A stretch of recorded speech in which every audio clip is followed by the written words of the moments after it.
ওয়াশরুমে ভিজে যাওয়াকালীন কুসুম আয়ুষের ঘনিষ্ঠ মুহূর্তের কিছু ছবি এবার নিজের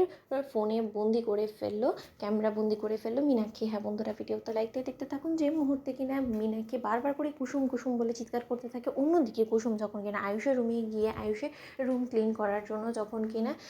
আয়ুষের ওয়াশরুমে ঢুকে পড়ে, ঠিক সেই সময় আয়ুষের ওয়াশরুমে ঢোকাকালীনই কুসুমের হাত লেগে যখন কিনা শাওয়ারটা অন হয়ে যায় এবং কুসুম কোনো মতেই সেটাকে বন্ধ করতে না পারার ফলে আয়ুষের হেল্প চাইতে মাত্র বলা মাত্রই আয়ুষ যখন কিনা সেই ওয়াশরুমে কুসুমের সঙ্গে ঢুকে পড়ে এবং সেই ওয়াশরুমেই শাওয়ার অফ করতে গিয়ে যখন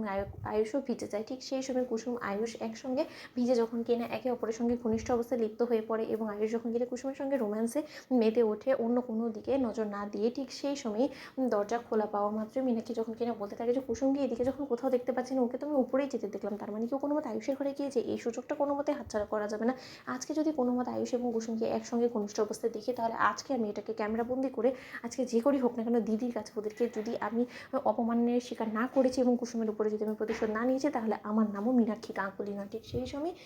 মীনাক্ষী যখন কিনা আয়ুষের ঘরে ছুটে যায় এবং সেখানে গোপনে যখন কিনা কুসুম এবং আয়ুষের একসঙ্গে ঘনিষ্ঠ অবস্থার কিছু মুহূর্তে ভিডিও ফুটেজ থেকে শুরু করে ছবি যখন কিনা নিজের ক্যামেরাবন্দি করে ফেলে এবং মীনাক্ষী বলতে থাকে যে এবার এটাই হয়ে উঠবে কুসুম তোমার জীবন কালো অধ্যায়। অন্যদিকে মীনাক্ষী যখন কিনা মিডিয়া হাউসগুলিতে ফোন করে ওদেরকে এই সমস্ত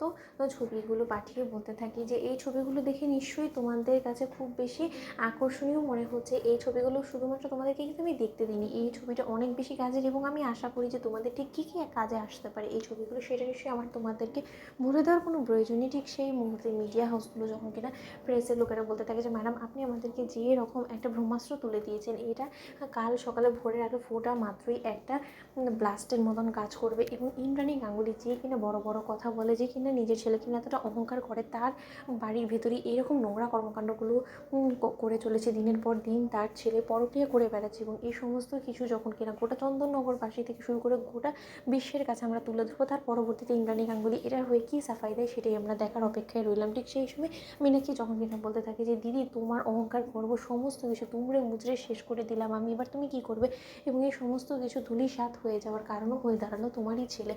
এবার আমি দেখবো দিদি তুমি তোমার এই খোয়া যাওয়া মান সম্মান সমস্ত কিছুকে কী করে আবার ফিরে পাও এবং তোমাদের বাড়ির এই জাদুঘর কুসুম কী করে তোমাকে সেই মান সম্মান সমস্ত কিছু আবার ফিরিয়ে দেয়। ঠিক সেই সময় মীনাক্ষী যখন যে আনন্দে আত্মহারা হয়ে কুসুমকে বলতে থাকে যে কুসুম সরকার বড্ড বেশি বার বেড়ে গিয়েছো তাই না, তুমি কাল সকালে ভোরের আলো ফোটা মাত্রই তোমার ডানা দুটো আমি ছেড়ে দিব, তার পরবর্তীতে তুমি কী করবে বলো তো। ঠিক সেই সময় কুসুম বলতে থাকে যে ছোটো ম্যাডাম আবার কী করতে চলেছে, সেই কোনো মতে আমার উপরে প্রতিশোধ নিতে গিয়ে কোনো মতে গাঙ্গুলি পরিবারের মান সম্মান নিয়ে খেলবে না তো। তো বন্ধুরা লাইক এবং শেয়ার করে সাবস্ক্রাইব করতে ভুলো না।